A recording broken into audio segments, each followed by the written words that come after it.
Assalamualaikum warahmatullahi wabarakatuh. Kembali bersama kami Instart di OS Area 24, podcast khusus kami untuk pemilu 2024 khususnya Pilpres yang tinggal 36 hari lagi. Bung Henry sehat? Alhamdulillah sehat. Bung Henry lagi di mana nih? Tadi malam ada di arena? Di dekat arena lebih tepatnya, karena kan Di dekat arena dengan beberapa teman.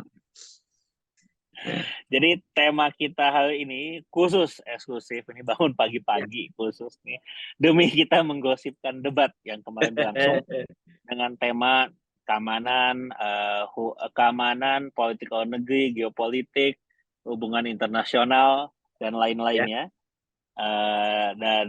Tadi malam menghadirkan 3 calon presiden, Pak Prabowo Subianto, Mas Ganjar Pranowo, dan Pak Anies Baswedan. Seperti biasa, ada kehangatan-kehangatan dalam diskusi tadi malam. Formatnya masih sama, sebagaimana KPU membuat, ada sesi pertanyaan dari panelis, dan sesi saling bertanya dari sesama calon presiden. Tapi tadi malam tuh gimana tuh kayak Pak Prabowo ditekan sama 2 calon yang lain, atau gimana Bung Henry melihatnya ini? Ya, jadi menarik banget ya debat tadi malam itu, tidak seperti 2 debat sebelumnya. Jadi debat tadi malam itu benar-benar padat berisi. Yap. Dari mulai paparan visi misi sampai kemudian tanya jawab dan bahkan tanya jawab antar panelis. Jadi memang masyarakat sebenarnya butuh yang model begini debat tadi malam. Walaupun temanya akan jauh lebih menarik ketika temanya bukan defense. Ini kan ada lebih ke sisi kebangsaan ya gitu. Sebenarnya kalau perdebatan ini terjadi di tema sosial, kemasyarakatan, wah mungkin jauh lebih hidup lagi. Nah, jadi begini. Kita bahas satu persatu ya. Jadi kalau dari pasangan nomor 1 Pak Anies Baswedan, jadi memang Pak Anies ini memang dari awal sudah men-set bahwa dia akan attack. Dia akan menyerang. Itu udah ditunjukkan dari statement di awalnya dan sebagainya, itu memang udah menohok ke salah satu pasangan, in case adalah Prabowo, di mana Prabowo adalah incumbent atau existing sebagai Menteri Pertahanan. Jadi ada perencanaan untuk shoot on target gitu. Kira-kira begitu. Nah, terus kemudian di sesi awal Pak Prabowo justru masih normatif karena memang ini bidang dia ya. In case dia bidang dia. Di pasangan nomor 3 Ganjar juga masih normatif menurut saya. Ada kritik-kritik tapi masih smooth lah. Berbeda ketika udah masuk ke sesi kedua. Ada pertanyaan yang dari panelis itu dibahas. Nah, itu udah mulai menarik menurut saya. Jadi Pak Ganjar sudah mulai naik intensinya. Bahkan di sesi kedua ini ada beberapa hal yang spesifik, misalnya penilaian raport angka Kemenhan.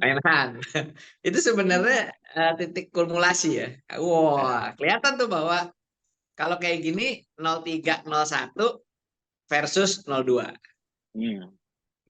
Karena sebelumnya waktu di awal-awal kan Pak Prabowo selalu bilang, kok saya jadi sering banyak sepakat ya sama Pak Ganjar gitu kan. Ya, di awal-awal ngomong kayak gitu, bukunya sama, apanya sama. Tahunya di sesi berikutnya Ganjar malah mancing. Sebut aja Pak Anies, berapa nilainya? Mumpung orangnya ada di sini gitu ya. Kira-kira begitu. Ya, jadi kalau gue lihat ya emang udah mulai masuk ke titik serangan kepada Pak Prabowo. Nah, Pak Prabowo memang saya lihat dia balas satu persatu. Ancaman bagi Prabowo itu yang pertama adalah Anies Baswedan. Ketika bicara soal etik. Ini sebenarnya cukup menohok ya, dan gue lihat tadi di TikTok gitu ya, sesuai dugaan lah di TikTok, ya. di sosial media dan sebagainya, itu pasti dipotong nih orang, dipotong gitu. Karena nggak usah ngomong etika lah, gitu kan, kira-kira begitu. Jadi itu tertanam loh di publik gitu ya, yang nonton semua filmnya gila. Ini jadi ternyata apa kalau di kampus kita dulu udahlah nggak usah ngomong ini loh gitu, nggak usah Udah ngomong bacot etika lah. lah gitu, saya ngomong loh gitu. Nah, biasanya sebenarnya kita nunggu tuh setelah dia ngomong udahlah nggak usah ngomong etika, nah biasanya kan langsung dibongkar nih apa-apa aja yang tidak beretika, tapi itu nggak keluar dari Pak Prabowo. Ya, Netizen kan pengennya begini. kepancing apa Iya, tuh etika pengennya Prabowo bilang, lo kemarin ninggalin apalah gitu gitu kan. ya. Ninggalin si Jangan ini ya jangan etika, gitu kan. Terus lu bikin video ini etika, gitu lah. Jadi gue lihat sih itu titik ininya, apa namanya, titik kulmulasinya. Habis itu di sesi ketiga dan saling tanya jawab, akhirnya juga makin meruncing. Nah, walaupun gue ngelihat Pak Prabowo ini ketika ditanya soal data oleh Ganjar, begitu juga ditanya data oleh Anies. Pak Anies, gue ngeliat memang ada rasa bertanya juga dari gue gitu ya. Kenapa Pak Prabowo nggak jawab aja minimal satu lah dari beberapa pertanyaan tersebut gitu ya? Mungkin memang secara etika tidak boleh dibahas di forum seperti itu. Nah, misalnya nggak boleh dibahas gitu ya, emang misalnya nggak boleh dibahas. Tapi kan bisa ya dikasih apa namanya gambaran define-nya, umum. definisinya tuh ini, sehingga ini adalah hal vital yang tidak mungkin kita bahas di ruangan ini dan sebagainya. Ya, nah itu gue ngeliat Pak Prabowo kalau ngeliat dari mukanya ya, dia kayak mikir nih di gue jawab apa enggak ya, gue kepancing apa enggak ya gitu. Jadi kan kelihatan apa namanya, dia nggak ngelihat orangnya, tapi dia mikir gitu, ngelihat ke sesuatu atas lah. atau ya. Jadi gue ngeliatnya ini dia kalau gue jawab oke deh, cuma ya nggak apa ya, nggak tuntas juga, kira-kira begitu. Nah, jadi overall kalau bicara soal performance rame ya dibahas dari tadi malam sampai pagi ini gitu. Tadi ada yang ngasih skor-skor dan sebagainya. Pengamat sosial media juga udah pada ngasih. Ada yang beda-beda ternyata seperti biasa.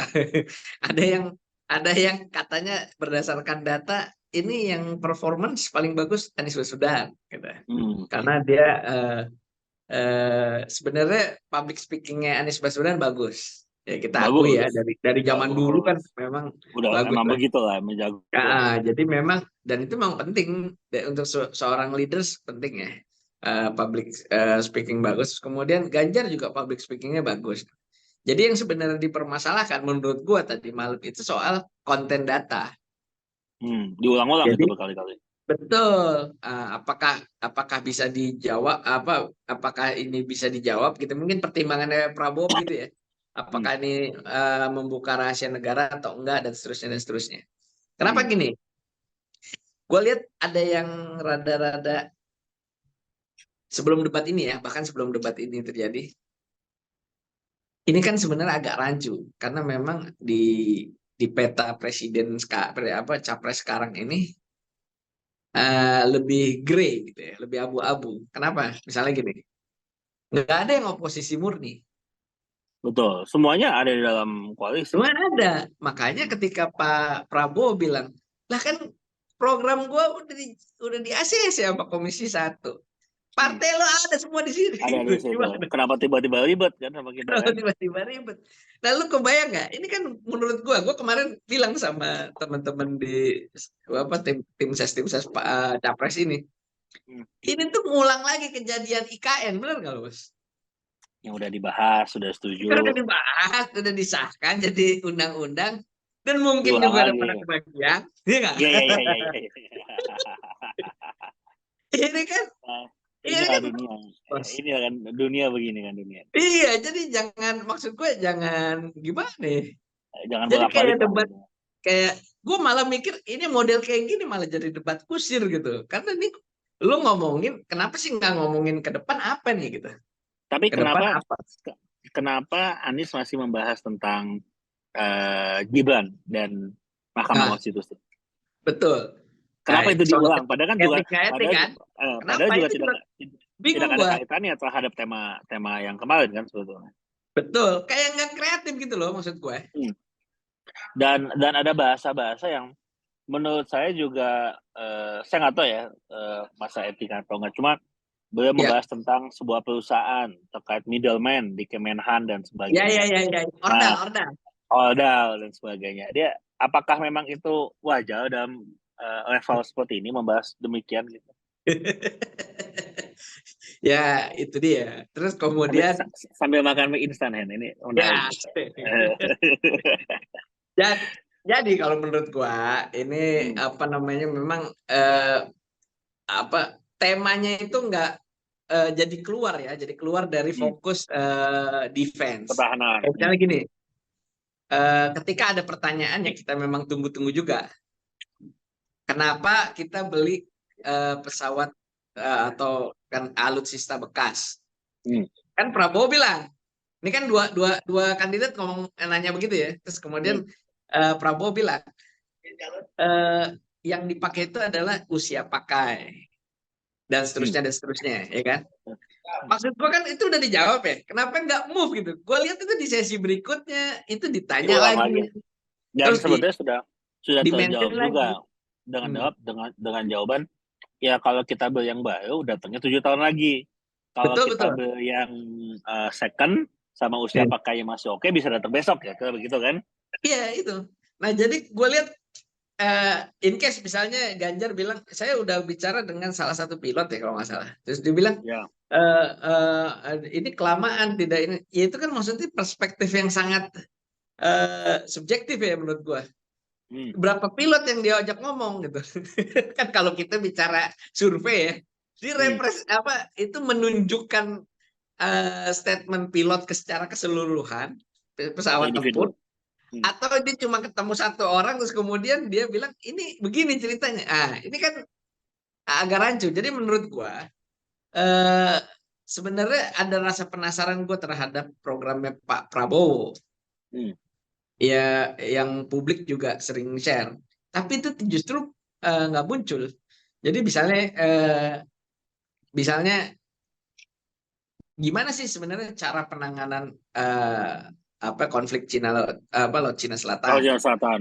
Ada benar pertanyaannya, tapi bukan soal konsep penanganannya gitu. Jadi gue lihat itu ya, besok kita akan begini, besok akan gitu mah. Aduh, kurang terlalu inilah. Maksud gue Hmm. konsep Laut Cina Selatannya Ganjar, konsep Laut Cina Selatannya Prabowo, konsep Laut Cina Selatannya Anies. Anies itu gimana gitu? Menurut gue ya itu lebih penting. Terus kemudian cara pandang terhadap konflik Gaza, Palestina, karena gini ini kan Personal. ada tema Ada geopolitik. atau Ukraina, Gaza, Laut Iya. Cina Selatan.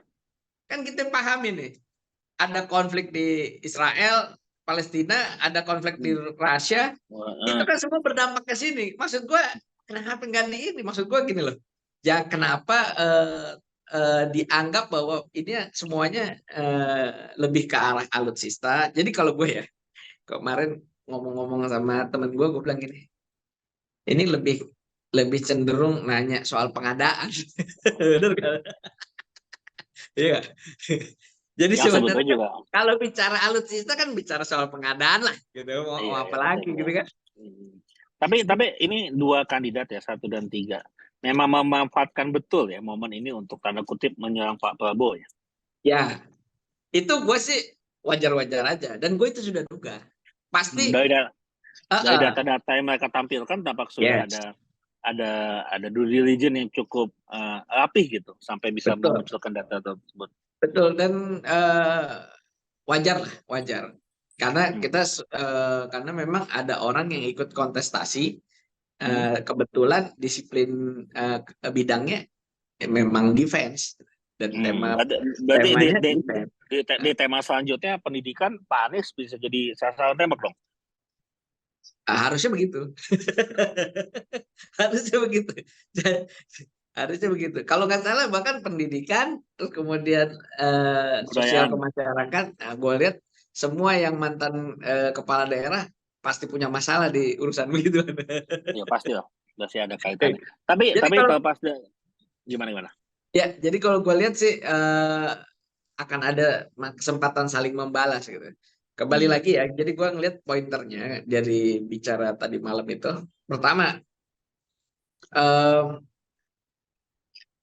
Anies Baswedan performance-nya bagus, public speaking-nya oke, tapi secara konten jadi debatable.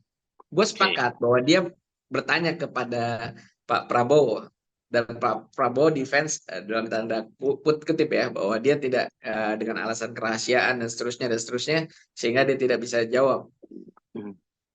Terus kemudian dia ajak pertemuan gitu kan, saya akan datang di luar ini untuk menjelaskan bikin forum tuh. Nah, menurut gue sih kalau emang bener-bener Pak Anies pengen ngegali, Pak Ganjar pengen ngegali, kenapa nggak dijabanin aja?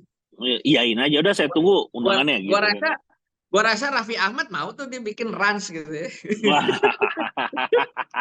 di tenis Indo Senayan gitu.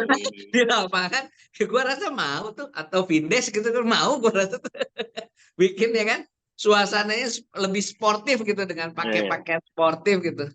Maksud gue kenapa enggak juga gitu. Maksud gue kalau emang benar-benar pengen jadi gue lihat memang baik Pak Anies maupun Pak Ganjar ini memang memanfaatkan betul strategi debat, sehingga dia bertanya langsung ke shoot on target. Ketika Pak Prabowo-nya agak defense, maka kemudian publik akan berharapan ya, publik akan mengambil view itu. Nah, tapi buat gue untuk sebenarnya santai aja gitu ya. Pak Ganjar juga pas ditanya di after debat kan juga bilang ya kan kesempatan itu ya tadi sekian menit ini dan sebagainya. Mungkin bisa jadi blunder tuh nanti di debat yang berikutnya. Karena bisa jadi tema yang lainnya juga ada kelemahan. Bah, belum tentu selesai dalam 2 menit juga gitu. Maksud gue kenapa aja nggak ini juga gitu. Toh biasanya viewers di run statement sama Vindes lebih banyak ya daripada banyak. Tapi sebagai penutup nih, secara umum siapa yang naik dan siapa yang turun dari dampak debat ini? Sekarang ini, kalau bicara siapa yang naik dan turun, kan seberapa besar kita kembali ke data-data survei kita ya. Bahwa sebenarnya mana sih yang paling berpengaruh atau debat, apakah debat berpengaruh atau tidak? Sebenarnya masih kecil ya. Debat itu range-nya antara 2-5% keterpengaruhannya terhadap perubahan referensi pilih. Nah, jadi kalau menurut gue kalau bicara soal ranking tadi malam memang yang paling dapat kedua-duanya, dia dapat tenang tapi dia juga dapat nyerang, Ganjar menurut gue. Ganjar. Dia memainkan jadi tenangnya dapat, datanya juga betul. Datanya dipegang, ya kan, ditunjukin kan dia show. Terus kemudian yang ketiga nyerangnya dapat. Nyerangnya dapat. Jadi bahkan gue melihat gimmick yang terepik menurut gue tadi malam itu adalah kalau perlu staff saya maju ke depan. Itu keren. Menurut gue keren. Terus kemudian yang kedua menurut gue yang epic juga Prabowo ya. Walaupun epicnya bukan epic menyerang, tapi dia justru epic bertahan. Kok kayak pemain bola tuh kayak timnas Italia zaman dulu kan? Yes. Pokoknya Maldini. Oh, bukan caleg ya, bukan caleg. Itu Faldo, teman kita juga itu. Ini Paulo, bukan Faldo. Ya, terus kemudian kalau gue justru sebaliknya gitu, walaupun di sosmed rame bahwa ya, pemenangnya adalah Anies, ininya Anies dan sebagainya, iya secara public speaking iya dan sebagainya. Tapi menurut gue ketika dia diserang, Anda nggak beretik, dia nggak bisa ngebalikin kenapa saya tidak beretik. Ya, jadi gue lihat itu dia nggak menjawab. Terus kemudian yang kedua soal barang bekas. Dia dibilang ada usia pakai. Habis itu dia nyerang lagi barang bekas. Aduh gimana. Terus lebih parahnya lagi menurut gue ya, pas di closing statement dia ngomong lagi etika. Aduh, gue bilang ya udahlah gitu. Tapi kenapa Pak Prabowo tuh menyebut Pak Anies profesor ya? Aslinya dia profesor nggak? Belum. Dia belum profesor. Dia doktor, PhD, doktor. Oh, PhD aja? Belum profesor ya? Belum. Karena kan nggak dilanjutin ngajarnya. Kan di kampus kan menjadi politisi. Aduh. Berat juga ya. Itu berarti ada salah info ke timnya Pak Prabowo gitu atau gimana? Atau kita yang nggak update? Tapi setahu gue belum sih. Sebenarnya memang banyak bahasa kias sindiran ya menurut gua tadi malam itu. Jadi itu mungkin salah satunya. Anies, menurut gue itu Mas Anies itu kan menunjukkan dia lebih muda gitu kan. Lu anak muda gitu. Kan itu juga yang dibilang Pak Prabowo kan, kenapa dia nggak bersalaman? Kan dia lebih muda. Iya. Dia dong betul juga. Ada betul menurut gue ya. Ini juga ketika ditanya kenapa, saya mau nyamperin kemana dan sebagainya. Menurut gue masih satu gedung nggak bakal nyasar lah ya. Iya. Tapi emang Istora Senayan pintunya ada banyak sih, Hen. Ya. Kita nggak tahu mungkin masing-masing calon tuh gue mikirin gini loh, untuk sekelas seorang capres gitu, terus kemudian kontak antara ajudan kan bisa ya. Iya. Bos, Pak Prabowo di mana? Gue ke situ dong. Iya. Selesai. Atau ya gue belum salaman nih. Gimana kek gitu kan? Iya, Bos. Karena salaman di Indonesia itu bagian dari etika. Iya. Betul gitu. Iya. Biasanya debat rame nggak gini loh. Orang berantem aja, anak kecil. Kalau salaman dulu. Baru selesai, baru boleh pulang. Karena nggak salah. Ganjar salaman lo, Bos. Ganjar yang nyamperin gue lihat di foto, di video itu. Kayak tinju aja, pas selesai kan salaman gitu kan. Minimal ketemu dulu gitu kan, tatapan dulu. Iya, salaman. Terus kemudian bahkan kalau perlu kayak Gibran ya, cium tangan gitu kan. Iya, betul. Kan lebih muda. Iya, tahu kan? dia lah. Ya, betul lah. Kan lebih muda. Terus kemudian kan waktu jadi gubernur pernah didukung. Ya. Mungkin lupa kali. Ya udah nggak apa-apa. Saya kira itu kawan-kawan semua gosip kita untuk tema debat yang tadi malam. Masih ada 2 debat lagi, 1 cawapres dan 1 capres. Tinggal 36 hari lagi menuju pencoblosan tanggal 14 Februari. Closing nih. Gue mau nanya sama lo nih, gue balik sekarang. Menurut lo, debat cawapres Gibran balas dendam nggak? Logikanya begitu, kalau gue mah ya. Dan Gibran ini dari debat cawapres pertama terbukti mampu menghafal data dan fakta. Oke. Yang walaupun kata dia nggak bawa contekan, ingat angka. Apalagi nanti dikasih contekan sama timnya kan. Artinya. Dan temanya itu pembangunan ya kalau nggak salah ya. Dan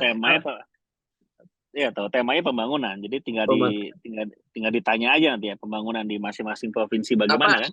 Ada hilirisasi macam-macam gitu kan berarti kan? Betul. Lingkungan hidup, resources, waduh berat itu. Jadi kalau gua rasa tanggal 14 Januari kayaknya bakal epic ya. Agak epic. Ya kita lihat lah gimana persiapan. Tapi saya kira akan cukup menarik ya bagi melihat debat cawapres yang pertama. Pasti yang kedua juga tidak akan kalah menarik. Apalagi kita udah tahu nih, ternyata 3 cawapres punya keunikan dan kapasitas yang unik masing-masing, sehingga mereka cukup bersaing di antara mereka dalam konteks debat ini. Jadi kita tunggu balasan Gibran. Asik. Oke kawan-kawan semua, Jangan demikian salah, dari bukan kami. hanya Gibran Apa? loh. Kalau Gibran mungkin ngebales dari Prabowo yang sekarang gitu ya. Mungkin dia rasa kurang optimal. Tapi bisa jadi Caimin justru belajar giat ini sampai tanggal Iya, 14, iya, ya iya, kan? iya. Gua kasih singkatan lo, gitu kan? Tapi udah ada aturan KPU nggak boleh pakai singkatan sekarang. Masih Gua, dijelasin gua singkatannya kasih apa. singkatan, gua jelasin lo singkatannya, ya kan? Ya, Oke, ya. kawan-kawan Oke, semua, Mas. demikian sesi kita di Alia 24. Kita saksikan terus gimana perkembangan politik. Masing-masing kandidat trennya masih cukup dinamis dan kita nantikan di debat ketiga di tanggal 14 Januari, debat Cawapres. Satu nuhun dari saya, Yusuf dan Hendrik. Salam pemilu damai.